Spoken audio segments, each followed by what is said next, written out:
Hello, BTE leaders.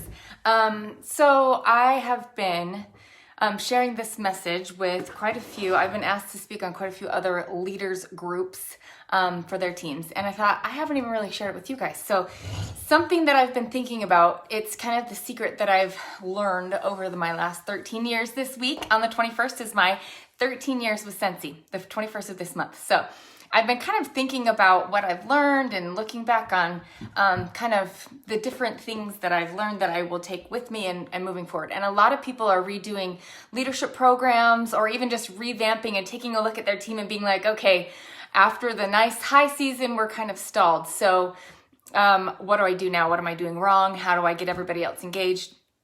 And I think, as I think about it, at least in my experience, there are three things that really help, especially right now, to keep things going for us personally, as well as for our teams, as well as for even new recruits and even for sales with your customers as well. It's all one big thing. So it's kind of like, anyway. Again, we're kind of in a weird season. We're just coming off of a really high pandemic crazy growth, and we're still experiencing growth. It's still way above even last year. We've already reached last year's total group sales already, and it's already mid-month. Scentsy as a whole has already surpassed last February's end of month. They did that, I think he said on the 14th or 15th. So meaning we've still got this high tide that we're riding, but it's not quite as high as it was in the fall. And we have a lot of new consultants who joined, and they don't know what it's like to have these ebbs and flows. And so as I was thinking about it, it's kind of like a wave. And when the tide is in, then we ride the wave and we get to learn to surf and we ride those waves and we can swim with the current and we can go much faster. But when the tide goes out, which is not anything we've done wrong, it's a natural circumstance of those tides. They come in and out and they ebb and flow. When they go out, that's when you look for seashells. So if you're trying to look for seashells when the tide is in, it'll be much harder because they're buried underneath that big tide. And if you're also trying to surf or swim with the tide and with the current, when it's going out, again, then you're going against it. So I think that's important to realize and remember that there are seasons and it's a very cyclical kind of a thing. And especially with, we just change it up a little bit, change our activities, change what we're looking for during those times of high tide or low tide so that we can make the most of the current situation and not just sit there and be sad on the shore because we can't surf right now because the tide's out. That's when we go look for seashells. So as you're looking at your business right now, think, okay, which season am I in? What's the momentum right now, and how do I maintain that momentum? And what action should I be doing right now with my own business and with my team that will help make the most of right now, right this moment? So I was on a little SSD panel this morning. They were talking about leadership groups, kind of like the LDU that we've done, and just different programs. I've done Lead to Star, I've done Star to Director, just different programs, because I think we're all trying to figure out what's the best way to help keep things moving and keep things moving in a forward movement. And the thing that I shared, that I've been sharing, that I learned, my 3 secrets is, I think it's much more important to figure out less of training programs. I mean, we still need to train, especially for our new directors and our new consultants, new directors, new whatever. We need to kind of get some ideas. But also there's the training center, there's YouTube, even now TikTok teaches people how they can do things. So there's a lot of places to find information which goes in here. What we can uniquely give as leaders is the heart. So one of my favorite quotes is by Donald Count, and if you've been around with me for a while, you've heard it before, but I just love it because, again, it teaches us what will change the needle, what will actually, whether we're talking about getting a customer to buy, getting a potential recruit to join, or getting our teams engaged again, or even keeping ourselves engaged, we have to realize and remember we can't just keep it up here with trainings and checklists and what to do and how to do. Those are great because people either don't do things because they don't know how or they're afraid to. And so if we can teach them that how, or at least teach them where to look, then we won't have to worry about that being something that will impede them. And then we have to deal with the second part, is they're afraid. And that is where that quote comes in. So the Donald Count quote, he says something, totally paraphrasing him, but so he's a neurologist out of Canada, and he studies the brain and how we think and how that affects our actions. And it's a sciencey, kind of, I don't know, scientific evidence to base why we do some things and why we don't do other things, which I think is fascinating. And he came up, after doing a lot of studies, he came up with this theory.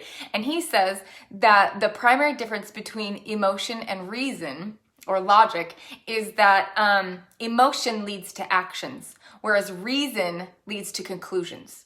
So how do I use this in my business, in my parenting, in my training, in my recruiting? You can't come at it from merely a reasoning with them, because that's all up here. That's telling them what they should do. That's giving them information. That's telling them why now is the perfect time to join because of this kit or this value or whatever. That's a good thing because they need to know that, and we're not here to hide anything. But again, if you can tap into that emotional side of it, not that you make them cry or whatever, that's not the only emotion we can do. You can tap into the emotion of hope, or of progress, or of or taking their family on a trip, or of potentials, or giving them choices in life.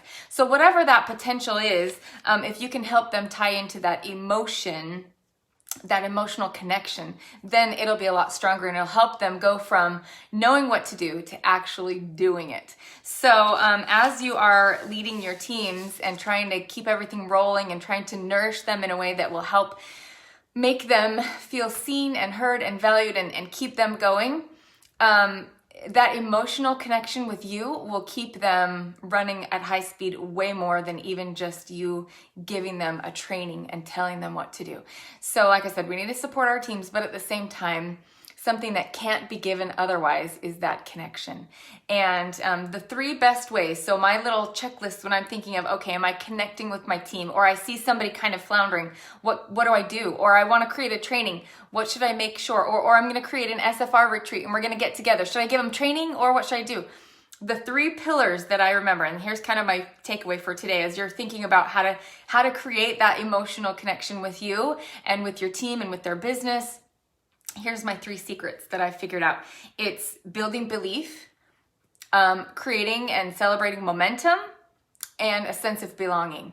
So the belief is the belief in our company, belief that they're in the right place and that this is a great time to be wherever they are. It's always the best time to join or to be here or to start a new goal. So building belief in the company, building belief in them that they can do it, and building belief in you that you're here to help them.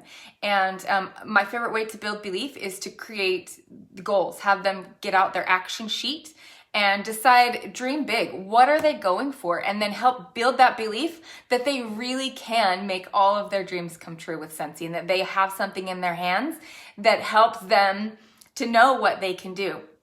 And so that's our blessing as leaders, is we get to help see it in them that they really can do it and that they have the potential to make it happen, but also help them see it within themselves that they really can go big places with this, and then kind of meld those 2 worlds together of their belief.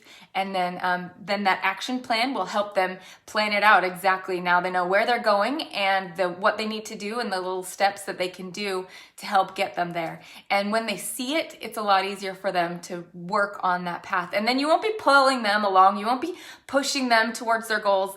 You'll be partnering with them, and they'll get to go with you. And then you get to hold hands or link arms and do it together. And then you just get to support them as they are running towards their own goals. So I found that really helps when I build belief in them. And then that leads right into my 2nd pillar of momentum.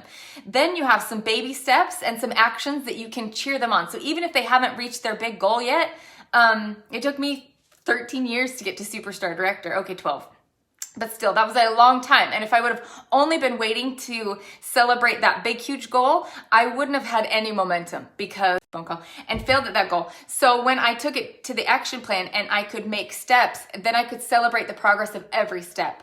And progress leads to more progress. Success begets success. And that's how you build momentum, and you're on a winning team, and you are winning because you can see that progress. So build that momentum in your own business and with your teams. Even with your customers, share that momentum about how Scentsy's growing. And if that means because everything is sold out, well, that's momentum. That's great. They're a part of something that's so desired and so wanted. Again, it actually is beneficial because it leads to that momentum, that they're a part of something that's moving and they can see the progress. So that's what I love about that the action plan as well, is that it can help mark that progress, see what they need to do to get there, and then feel that they're moving forward. And not just spinning in circles, or worse, stuck. It's so hard to feel like you're just stuck. So if you can make little teeny baby steps or little progress things to where things that you can control, your actions, then you'll be able to feel that momentum. And then the third pillar that, like I said, is so important is that sense of belonging.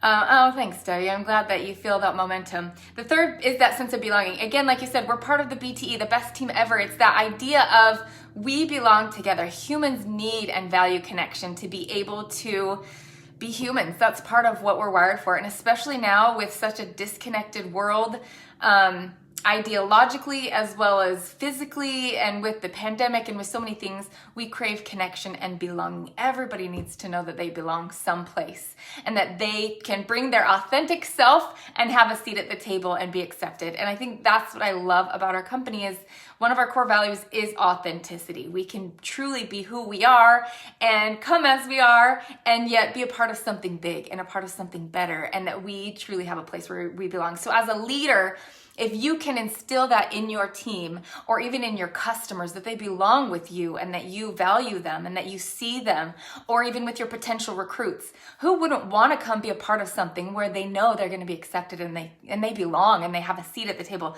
So I think that sense of belonging is so strong.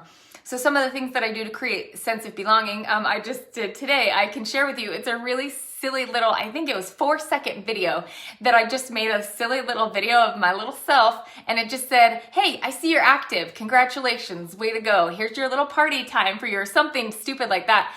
And then I made a little video to where I'm talking to them. They see my face, they hear my voice, and I send it directly to their DM or I text it to them so that they get a little love from me, but it doesn't take me all day because, that would be a lot of people.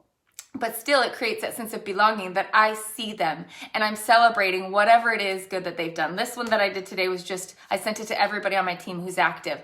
So somehow, if you can create that sense of belonging in your trainings or with your potential recruits or with your customers or even just in your team culture, that will make it sticky, where it's a place where they want to come and they want to stay. And it's easy to enter, it's easy to get in, but it's hard to leave because we feel that connection to each other. Like I said, and that's missing in our lives right now and in our day. So there's a lot of different things that you can think of and that you can do to really, truly help them find their goals, dream big, and then be working towards it. And the beautiful part is then they feel good about themselves and you feel good about helping them, and it just, everybody rises together. So if you are kind of in your ebb and flow mode and you're seeing things in your business kind of stalling or feel like that tide is out, that's okay. Now's the time to look for seashells then. It's not a time to bemoan the fact that we can't surf for a minute. We're looking for seashells, and then that tide will come back in and then we can surf. But anyway, I love you guys. You guys are awesome. Just remember, in all that you do, if you can find ways to build that connection through building belief, momentum, and a sense of belonging, I found that it really does help my team on an individual as well as a group culture as well. And hopefully, I think it'll really move the needle for you as well. So find ways to share love, show love, and create that connection and kindness and love today. And I really think it will help your team, because I know it's helped mine. So anyway, if you have any ideas for building belief, momentum, or belonging, please post them below and let's share how we're doing this, and let's just create this big, huge connection circle. So anyway, love you guys. Have a great day.